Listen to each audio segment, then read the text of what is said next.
दोस्तों, क्या आप जानते हैं कि बहुजन राजनीति क्या होती है? आइए 2 मिनट के अंदर समझते हैं बहुजन राजनीति के बारे में। दोस्तों, भारतीय समाज में सदियों से वर्ण और जाति व्यवस्था रही है। 4 वर्ण थे: ब्राह्मण, क्षत्रिय, वैश्य और शूद्र। लेकिन देश के अधिकांश संसाधनों पर ब्राह्मण, क्षत्रिय, वैश्य इन 15% का कब्जा था, जबकि शूद्र हजारों जातियों में बटे हुए थे और दलितों को तो वर्ण व्यवस्था में भी जगह नहीं मिली। उन्हें अछूत माना जाता था। इस अन्याय को बाबा साहेब अम्बेडकर ने पहचाना। जो दलित और शूद्र हजारों जातियों में बटे हुए थे, उन्हें 3 कैटेगरी में किया: एसटी, एससी और ओबीसी। इन समुदाय को ताकत देने के लिए उन्होंने नौकरियों में और राजनीति में आरक्षण का प्रावधान किया। लेकिन बाबा साहेब के जाने के बाद उनका मिशन कमजोर पड़ गया। दलित, पिछड़े और आदिवासी सांसद विधायक तो बन रहे थे, लेकिन असली सत्ता कांग्रेस जैसी पार्टियों के हाथ में थी, जहां पर ज्यादातर नेता सवर्ण थे। यहीं से मान्यवर कांशीराम जी का उदय होता है। उन्होंने बाबा साहब के मिशन को आगे बढ़ाया। उन्होंने देखा कि दलित, पिछड़े, आदिवासी और अल्पसंख्यक, जिनकी संख्या सबसे ज्यादा है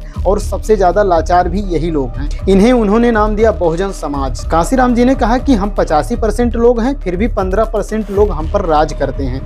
जब तक सत्ता सवर्णों के हाथ में रहेगी, तब तक बहुजन समाज की जिंदगी नहीं बदलेगी। उन्होंने साइकिल से गांव-गांव जाकर यह बात पहुंचाई और उत्तर प्रदेश में बहुजनों की सरकार भी बनी और बहुजनों की जिंदगी में सुधार भी आया। लेकिन दोस्तों, बहुजन राजनीति की स्थिति लगभग 50 साल पहले जैसी हो गई है।